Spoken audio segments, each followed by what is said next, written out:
This video is supported by Squarespace, the all-in-one platform for your online presence. Hey, Marcus House with you here, along with the mountain of updates around SpaceX's Starbase facilities. This week, there is a load of Falcon 9 news, including the launch of NROL-85, hopefully coming up over the weekend. All eyes are on Rocket Lab's reusability test mission. Crew 4 preparations are underway as the Axiom space team finalise their mission in preparation to return. Huge news for Aerojet Rocketdyne, and of course, the wet dress rehearsal of the Space Launch System. Okay, Neil, we can see you coming down the ladder now. A heap of testing continues this week with Booster 7, all in preparation to prove out the vehicle for a potential first orbital test flight of the largest rocket ever created. The entire space community is waiting, probably impatiently like many of us, wanting to see the FAA approvals come very soon. But at this stage, the delays in the approvals haven't stopped the progress at Starbase in Boca Chica. Last weekend, Ship 24's 12-ring high section consisting of the common dome, middle, liquid oxygen and aft sections was removed from the turntable in the high bay and placed onto the transport stand. This was after having the sections welded together using the new robot welder that is high up on the wall. It was then moved over into the mid bay where its downcomer was lifted up and then installed into the vehicle. That of course sits between the oxygen tank below and the methane tank above and allows the methane to flow through to the Raptor engines. Ship 24's nose cone was moved from Tent 3 and exited the facility, making its way down Highway 4 with these spectacular sights. It soon entered back into the production facility down the road and was moved over to the high bay. That night, its nose cone barrel section also made a break for the high bay as well, following the same path as the nose cone had taken just a few hours before. Now, during that move, we were also offered a close-up view of the payload dispenser, which now has a door installed which was closed and sealed, something that we had not seen before. Additionally, lead-ins had been added to the section which allows the nose cone to be guided onto the nose cone barrel to be easily stacked on top. All of this, of course, was indicating that the nose cone stacking was imminent, and yes, the nose cone barrel was moved into the high bay and onto the turntable that allows for welding using that robot as well. That is a change from previous nose cones that were welded by hand in the low bay. The next day, the nose cone was hooked up to the bridge crane and it was finally stacked. So this is hopefully going to be the first orbital class payload capable ship, and it is crucial for the future of Starlink. For the next few days, we saw the nose cone slowly rotate on the turntable as the welding robot joined the two sections together. Really nice to see the improvements in construction like this over time. Also in the high bay is Booster 8's liquid oxygen tank assembly consisting of the common dome and aft section number 2. This assembly was stacked on the aft section number 3 on Thursday night, bringing the liquid oxygen tank to 12 out of 24 rings tall. Now, what was surprising to me was that the new stretch-formed dome that we talked about a few weeks ago has now been moved to the scrapyard, indicating that it was just built as a pathfinder or maybe had an issue of some sort. Early in the week, a newly built stretch dome emerged from the tent. However, that one didn't last long either, as it was too scrapped with workers making cuts into the dome. That was later moved to the scrapyard. So yes, it's unknown what is going on there. I'm hoping that we're soon going to see one of these domes being used on an upcoming vehicle. It is possible, I guess, that a test tank would need to be built to allow the testing of these new domes before that can happen.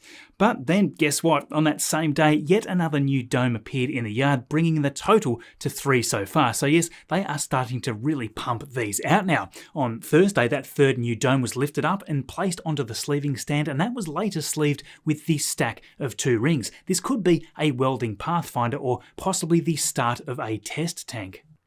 A new nose cone barrel, presumably for Ship 25, was also spotted in the nose yard, with gaps in the internal stringers to support a payload bay door, similar we think to Ship 24's. Over at the launch site, the SpaceX LR11000 crane detached from Booster 7 early in the week, leaving it freestanding on the booster test stand dubbed the Can Crusher. Later on, ground support equipment hoses were attached, and then on Tuesday at 10 AM, the road was closed with an announcement that was heard over the PA, saying that the pad would be cleared at 11:30 for Booster 7 operations. Several hours later, venting was visible from Booster 7, presumably depressing its tanks after an ambient nitrogen pressure test. This is the first time that the booster cryostation pipes have ever been used as far as I'm aware, so they are most likely taking these first steps quite slowly and carefully. On Wednesday, the road was closed just after 11 AM, and 2 hours later the pad was cleared. After an hour of tank farm venting, a frost line formed on Booster 7's liquid oxygen tank, which indicates cryogenic liquid nitrogen was being loaded. Not too long after, the frost started to form on the methane tank as well. If you look closely here at the wall of the frost on the bottom tank, you may notice the ice falling off in chunks every few seconds. This looks similar to the old puck shucking test that we've seen in the past with ships. Could it be that we were seeing a structural test of the 13 inner engines using the thrust rams on the booster testing stand? Let me know what you think in the comments below. After a few hours of testing, the frost line on both tanks started to decrease as the tanks depressurized. Interesting updates with Ship 20, all 4 of the flight recorders were removed from the ship, which adds further evidence that there is no hypersonic test flight planned for this vehicle. Add to this its recent move next to suborbital Pad B, the thought is that it can only be here for either storage or additional ground testing if it even does get placed onto the pad at all. We also finally bid farewell to Ship 21 with SpaceX slicing into it on Friday. Not particularly surprising as it has been sitting here inactive for many weeks. SpaceX is making rapid progress at the construction of Florida's Starship Tower at Roberts Road. In the latest Pad 39A flyover by NASA spaceflight, we can see that there are now enough foundations in place here to pre-assemble all 8.5 segments of the tower. 4 of these have already been pretty much completed already. The Florida development appears to be taking a slightly different approach. Having those 9 concrete bases implies that Starship's Florida launch tower could be almost entirely prefabricated before SpaceX even begins to transport them out to the pad. Once they start to roll out these segments in a month or so, we should expect the tower to go up very quickly. Compare this to Starbase, where SpaceX were constructing 2 or 3 tower sections at a time before having them being moved to the pad and then stacking each completed section straight away. Once the structure of the tower was completed at Starbase, workers then had to spend months outfitting the tower with plumbing, wiring, and even more. This didn't seem very efficient, and it would have been a much safer process lower to the ground. It seems now that SpaceX has decided to do as much of that work on the ground before the tower is actually assembled. We can already see the bumpers or the stoppers installed on the first tower section, which were not even installed on Starbase's tower until it was fully assembled at the pad. Those allow the chopsticks to rest on the base of the tower. Additionally, all sections are having the rails for the chopsticks installed on the ground as well. A recently released document indicates that the construction of a 100-metre high bay, officially named the Cape High Bay, has been proposed at Roberts Road, but the case has still not been studied. The work schedule is between March the 1st to December the 1st, pending a study by the FAA. At Pad 39A, we were also offered some aerial views by SpaceX in the recent Axiom 1 launch, showing the progressing work of the tower base. The bottom half of the concrete base that the first steel tower section sits on has progressed rapidly. That being said, at Starbase at this point of the tower construction, the 6 pillars for the launch pad were already erected out of the ground. Regarding the tank farm for Starship, workers have been seen over at the old hydrogen storage sphere that was used for the Saturn V and the Space Shuttle. It still seems that this sphere is being converted to support liquid methane storage, as we see tanks installed next to the sphere. Then there is a lot of tanks and subcooling systems possibly for liquid oxygen right here. All this huge ramping up of the Florida Starbase facilities should mean that Starship will be able to begin orbital test flights within the next year to ensure that the Starship program will stay alive, even if the Starbase environmental review continues to halt flights out of Texas. So yes, a lot of Starship activity, but also this little gem if you love Starship animations. Tyne here released this video called Mission to Mars, which shows what a future Starship mission to the Red Planet could look like. A massive 3-minute production and only a tiny little teaser here for you. A link to that is in the description, so do check it out. It would have taken forever to put this together, so yes, show your support there, which is most handy for anyone putting in all of this effort. It isn't always easy for this work to get the attention that it deserves, so thanks for helping spread the word. Likewise, of course, for you being right here watching. Thank you for coming back each and every Saturday. And of course, if you are visiting for the first time, a very big welcome to you. SpaceX's Falcon 9 launch of the NROL-85 mission from Vandenberg Space Force Base in California is currently scheduled to fly on Sunday. This is a National Reconnaissance Office satellite and is actually the second SpaceX NRO launch this year, the fourth overall. I'll jump into that in just a moment, but first, a huge thank you today to Squarespace for their support of this video. Squarespace is of course the all-in-one platform to build your online presence to promote yourself, your business, or your brand. It is so simple to get started as well, with a mountain of templates to choose from, all categorized for your convenience. Simply select one that appeals to you and bam, you have got a beautiful brand new website immediately ready for your awesome content. Along with the great inbuilt tools, you will also find an extensive library of third-party extensions out there to accomplish even more to help you manage, optimize, and expand your site further. I've found the help and the support terrific too. The YouTube channel alone releases new tutorial videos each week, and the Squarespace blog, Help Center, and forum helps you keep up to date with all of the things possible in the platform. A great feature is the added email campaign system that is available by Squarespace as well. That allows users to subscribe and then you can easily communicate with them. When creating the email campaigns, just like with the website templates offered, there is an email template selector to get you started. To give it a try, just head to squarespace.com/MarcusHouse and save 10% off the first purchase of a website or domain. You'll find that link in the description below. So yes, it is nice to see the NRO embracing SpaceX's launch system still. This is all after proving themselves back on the mission in 2017 with the NROL-76 mission into low Earth orbit from Kennedy Space Center. Remember back then at the time, the NRO didn't want to use a reused booster, nor did they even want to risk it being landed with reduced fuel margin. Due to that, SpaceX had no choice but to fully expend that booster. It took another 3 years before the second flight with NROL-108 in 2020. But a lot had changed by then, with SpaceX more than proving the reliability of reused boosters at that point. In this flight, they flew a booster that had already been flown 4 times. Of course, that brings us to 2022 this year, with the third NROL-87 mission 2 months ago in February using the brand new Falcon 9. This is booster 1071, the exact same booster core being used in this NROL-85 mission, making its second flight.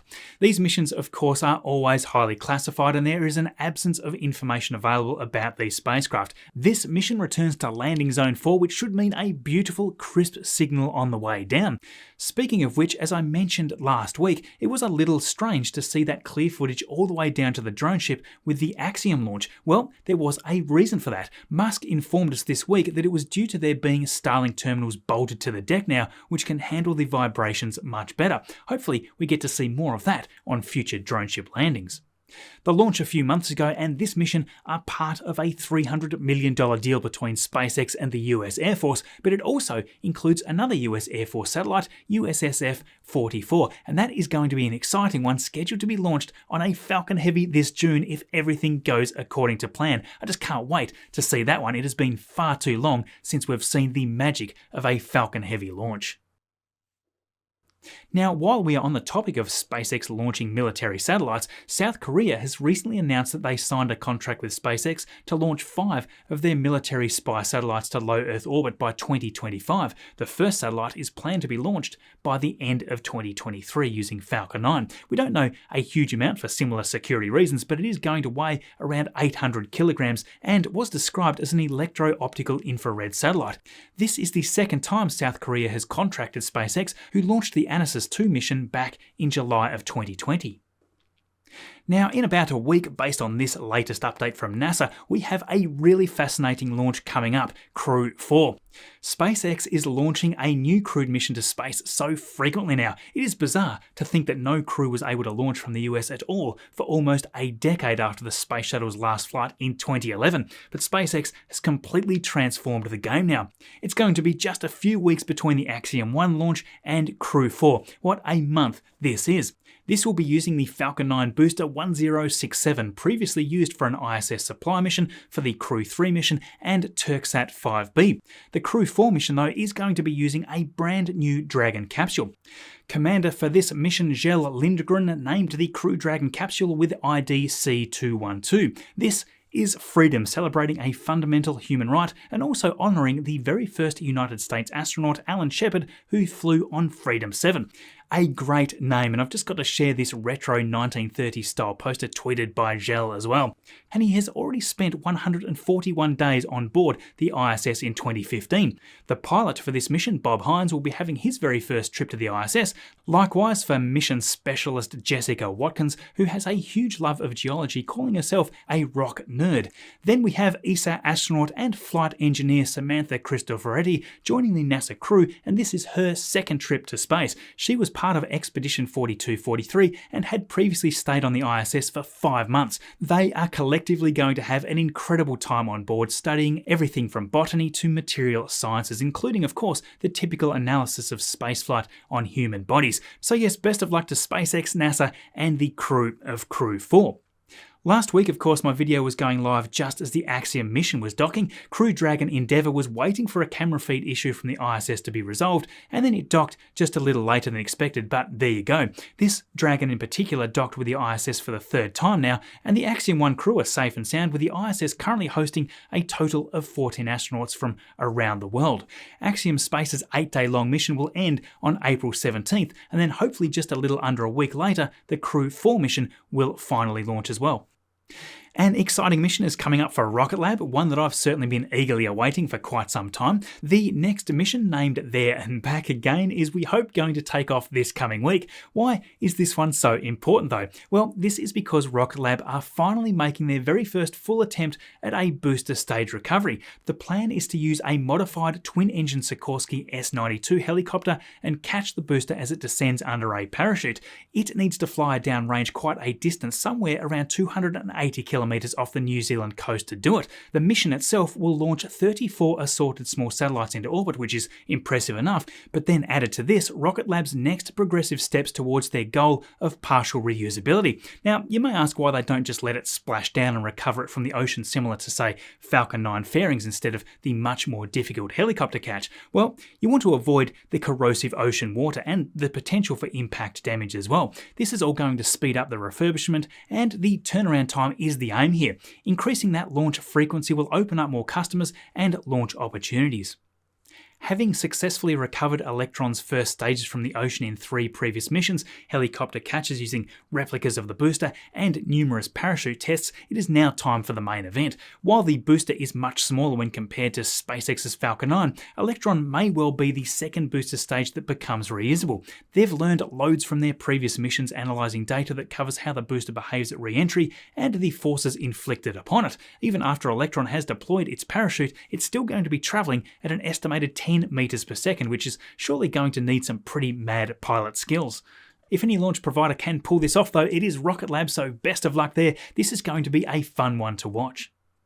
Now, Aerojet Rocketdyne this week received a colossal purchase order from United Launch Alliance. What for? Oh, just a small order of 116 RL-10C engines, Vulcan Centaur being finalised for its first launch later this year. Well, assuming those first stage engines arrive soon, uses 2 engines for the upper stage. The contract awarded here represents the company's biggest ever order for their workhorse, the RL-10 engine. Well, more specifically, this will be a variant called the RL-10C. The choice of this engine for the upper stage here was made way back in 2018 due to the exceptional performance and solid reliability. This design uses the 3D printed main injector and combustion chamber. This production method is estimated to reduce the overall engine cost by 25 to 35%.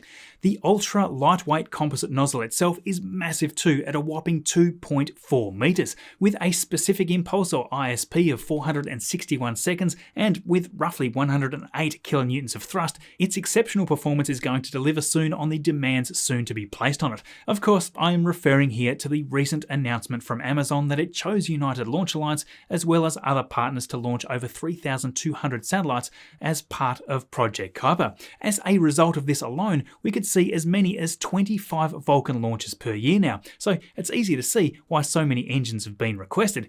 Ending the reliability on overseas manufacturing and also addressing supply chain issues is really at the core of the strategic reshuffling dating back to around 2015, when ULA announced that Vulcan Centaur would be their next generation launch vehicle. So Aerojet Rocketdyne's West Palm Beach facility in Florida is going to soon ramp up that RL-10C production. This engine offers the highest specific impulse of pretty pretty much any actively flown engine, so it's not hard to see why. It also beats the RS-25s used on the shuttle and also the Space Launch System when it launches, which are also incredible engines. Now, I was hoping to be filling you in with the Space Launch System's successful wet dress rehearsal, but after the third attempt was called off, we are still left waiting. The latest attempt to fuel up Artemis 1's colossal SLS was aborted with the NASA teams detecting a liquid hydrogen leak whilst tanking. This leak was from the tail service mast umbilical located at the base of the mobile launcher, which connects to the core stage. Before ending the test though, NASA did meet some test objectives for the interim cryogenic propulsion stage. All they seemed to do here though was just chill down the lines that would be used, but didn't have any propellant flow into the stage itself due to the earlier known helium check valve issue that was already identified early in the week on the second attempt. During this latest test though, the core stage's liquid oxygen tank was about half filled, with the liquid hydrogen tank getting to about 5% before the abort. So yes, at the time of editing this, NASA was still trying to plan out when the next attempt would be. I guess we'll be waiting just a little longer to see this wet dress rehearsal play out, assuming of course that they don't need to first roll it back to the VAB for more extensive repairs. Now, if you haven't spotted it yet, check out the latest video from Kerbal Space Program talking all about the interstellar travel components in Kerbal Space Program 2. It has always been quite astounding to me that they want to make the game that kicked off this channel so vast, and you will be able to build interstellar vehicles in orbit and shoot out to other stars. I truly hope that they can pull this off successfully. Although there have been quite significant delays in the development, it is just a phenomenal amount of work to see just how much will be needed to make this the success that it needs to be. There is more information on that by my good buddy Shadowzone here too. Both of these videos are in the description. I'm obviously a huge fan of the Kerbal Space Program franchise, and if you would love to learn about rockets and orbital mechanics, there is simply no better way to do it. Honestly, this game has changed the lives of so many people, myself obviously included. So yes, you are all caught up on yet another week of space goodness. Now, because Crew 4 has been delayed until after the next video goes live anyway, I'm making a deeper dive instead for next Saturday's video rather than the typical news video. I think that you are going to really love this one as we dive a little deeper into the requirements for a Mars Starship landing. That has been a lot of work in preparation already. If I have earned your subscription today, a massive welcome to you. I really appreciate it. If you love the content and what we do here on the channel, remember to simply share and inspire those around you that don't know the significance of the space industry right now. We are at a true tipping point, and support for that globally, I think, is just incredibly important. To help with what I do specifically, like all of these incredible, awesome people right here, the links are right there, and that gives you ad-free video releases and access to our private channels on our Discord server. Then, of course, if you want some new gear because your old tired clothes are getting a little past it, well, that is a terrific way to support as well. The tile in the bottom left today will take you back to the video from last week. The top right is the latest video, and the bottom right, content that YouTube thinks that you will like from the channel. Thanks again, as always, for watching all this way through. It helps a huge amount. I'll see you all in the next video.